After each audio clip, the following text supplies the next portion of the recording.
Here's an experiment using Airwave Energy to power a speaker from a crystal radio receiver. I'm using about an 80-foot antenna. I'm about 60 miles away from a 50 kilowatt station, and I've optimized this really simple receiver for power output. It's not optimized for audio quality or selectivity.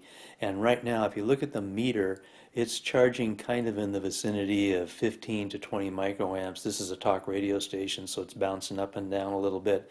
Just to the right of the meter, you can see a bank of 5 supercapacitors. They are 1 farad, 2.7 volts, and I've charged them individually and also tried to charge them as a bank. It's really interesting to see the charging behavior of these supercapacitors.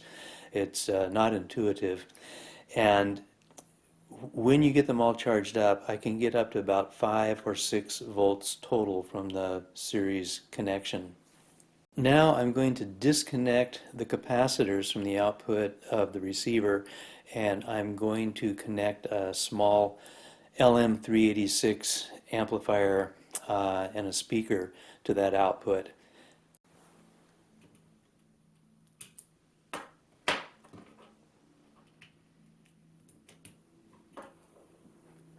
Now, with any luck, we'll turn on this little amplifier and we'll power it off of that bank of 5 supercapacitors.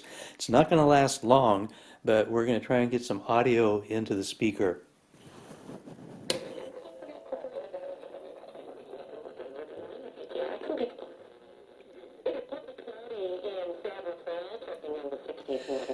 And as you can hear, this really isn't optimized for audio, and as soon as we put a different load, which is the input of this amplifier, on the crystal radio, it changes the tuning.